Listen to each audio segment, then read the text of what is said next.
So today in lesson 62, we are talking about estimating answers with rounded and compatible numbers. So this is something that we've talked about a little bit. We're going to revisit it today and go a little bit further and a little bit more in depth with it. So that one rounding question that we had, I think it was question 29 on yesterday's practice. Yeah. There were a couple different ways that you could estimate. You could either estimate it to make it compatible. 66 divided by 3 gave you 22. Or you could just round it all the way down to 60 divided by 3 is 20.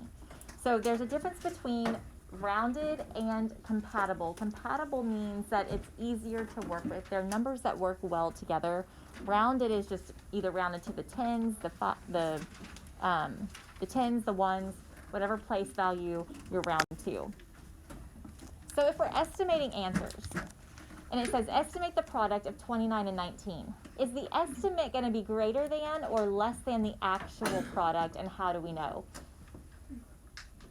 First, if I were to estimate that, what would I do with 29 and 19 to estimate my product? Sam?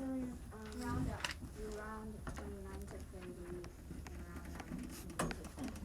Okay, so if I round it up to 30 and up to 20, if I multiply those together, my estimated product would be what? 600. Okay? Would that be greater than or less than the actual product? What do y'all think? Greater than. Why do we think it would be greater than? Because you rounded up. Yeah, because I rounded up. If I had rounded down for any reason, then would my estimated product be less than or greater than? Less than. It would be less than. Okay, because I rounded up, my numbers got bigger, then my estimated product also going to be bigger. Okay, if I estimate the sum of $8.95, $7.23, $11.42, and $6.89 by rounding to the nearest dollar, what would each of these round to? Rounding to the nearest dollar. So what digit would I be rounding in $8.95? I'm rounding the 8, right? That's the nearest dollar.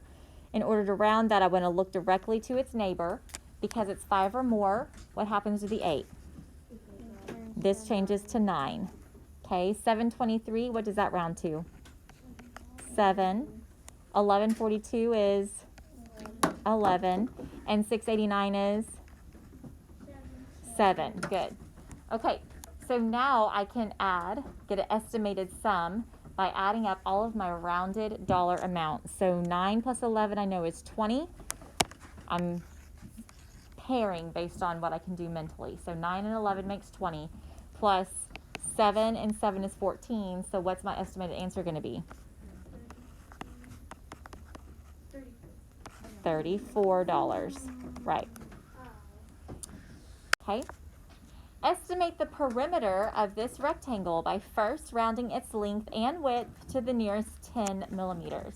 So what would I round 78 millimeters to? Avon? 80 millimeters. 80. It says round to the nearest 10 millimeters. So that means I want to round the digit in the tens place. So that would be 80. And what would 31 round to, Ainsley? 30. Okay, so now I want to find the perimeter. Good. And I can either do 80 times 2, because this is also 80. So 80 times 2, which is 160, plus 30 times 2, because both sides are 30, which is 60. And I would get 220 millimeters. Or what I could do is I could say, well, I could do 80 plus 30, which is 110, and then multiply that by 2, and I would still get 220. Why did I do 80 plus 30 and then multiply that by 2? Why does that work? To add the two sides that I know and then multiply by 2. Because each side. Grace?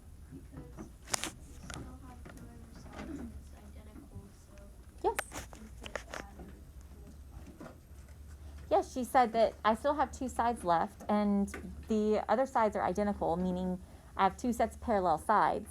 So if I added the long and the short side together to get 110, then I can multiply that by 2 because I still have another long and a short side left that match, right? Okay, last problem of the day. An average cat weighs about 14 pounds, and an average porpoise weighs about 103 pounds. About how many more pounds does a porpoise weigh than a cat? Okay, because we all want to know the answer to this, right? 90. All right, what did y'all do? We rounded. You rounded this to what? 10. Okay, what did we round this to? 100. Okay, and then what?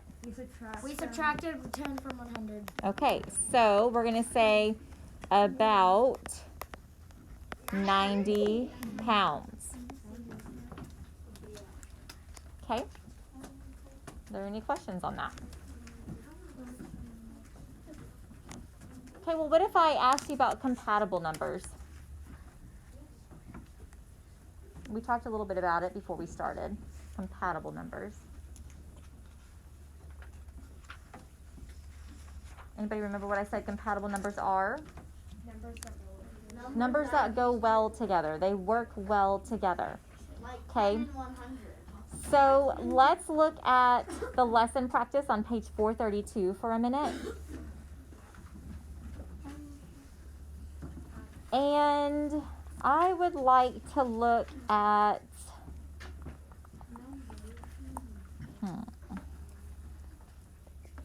well, there's not really a great example.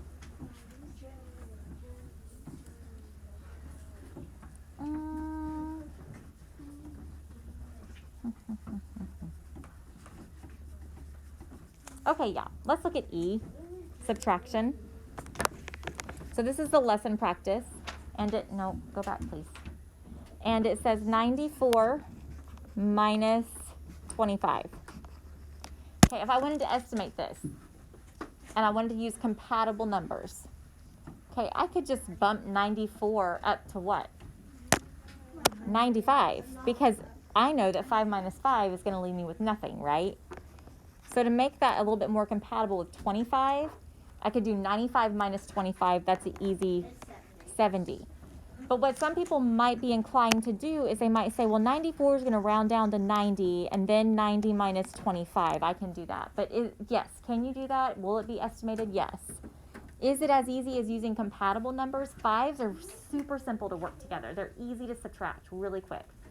So you want to identify numbers that are easy to work with, whether that's rounding to the nearest 10 or if it's using compatible numbers. I only bumped that number up 1, but I made it compatible with 25 so that it was easy to do in my head mentally. Okay? Okay, your practice today is going to be on page 432. We're doing all 1 through 30.